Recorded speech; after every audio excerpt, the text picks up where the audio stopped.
Bonjour à tous, c'est Roméo Cournal, le coach intuitif, et nous marchons ensemble sur le chemin qui mène à soi. Aujourd'hui, pourquoi le repos ne suffit pas? Alors, lorsqu'on est en période de stress prolongé, en période de dépression, en période de burn-out, effectivement, bien évidemment, il est impératif de s'accorder une période de repos. En plus, vous avez vu, je tourne cette vidéo certainement dans l'un des endroits les plus propices au monde pour se reposer. Ce sont les hauteurs de la charmante ville des Anses d'Arler, Martinique. Mais le repos ne suffit pas, mais pourquoi? Pourquoi? Parce que la dépression et le burn-out et des périodes de stress prolongées comme ça réinterrogent véritablement notre propre identité. Lorsqu'on est en burn-out, c'est le rapport même que l'on a dans sa sphère de travail, avec sa sphère de travail, mais en fait le rapport qu'on a à soi qui est réinterrogé. Il est contre-productif, il est même dangereux finalement de simplement s'arrêter, se reposer, sans assortir justement cette période de repos d'une véritable réidentification de soi. Il est important de se reposer, mais il est fondamental également de se repenser. Alors pourquoi je dis que c'est contre-productif et même dangereux?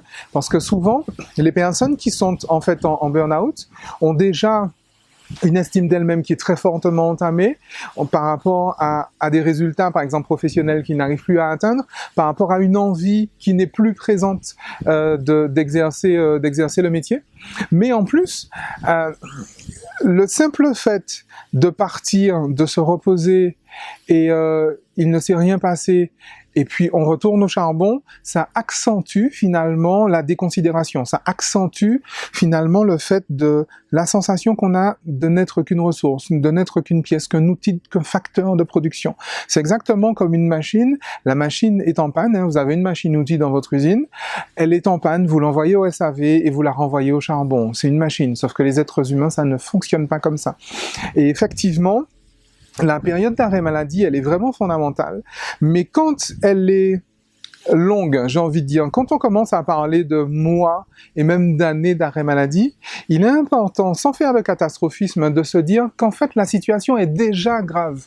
C'est vraiment déjà une situation grave qu'il est important de prendre vraiment à la source. La dépression en soi est quelque chose qui sera mis en place par le cerveau pour répondre à un conflit intérieur. Si vous voulez, la dépression en elle-même n'est pas le cœur du problème. La dépression, encore une fois, est la réponse au conflit. Ce qui est important, c'est pas tant la dépression, c'est ce à quoi elle répond.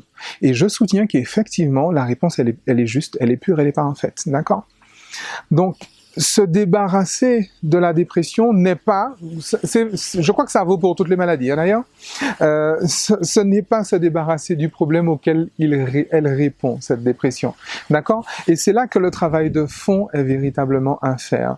Lorsqu'on est en burn-out, c'est qu'on a effectivement perdu le sens de soi-même dans le poste de travail. Les personnes qui sont en burn-out scolaire, les enfants par exemple qui sont en burn-out scolaire, ont perdu, pour peu qu'ils l'aient jamais eu, le sens de soi-même dans la sphère scolaire. Les parents qui sont en burn-out, les adultes qui sont en burn-out parental par exemple, ont perdu le sens de soi-même d'eux-mêmes. Ils ne savent plus qui ils sont, ils ne s'y retrouvent plus.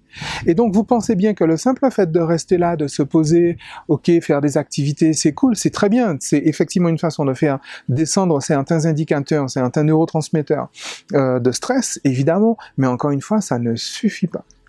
Donc voilà, c'était ça le message du jour, fondamental. Se reposer, oui, mais toujours avec cette étape fondamentale de se repenser, se repositionner et même se réidentifier.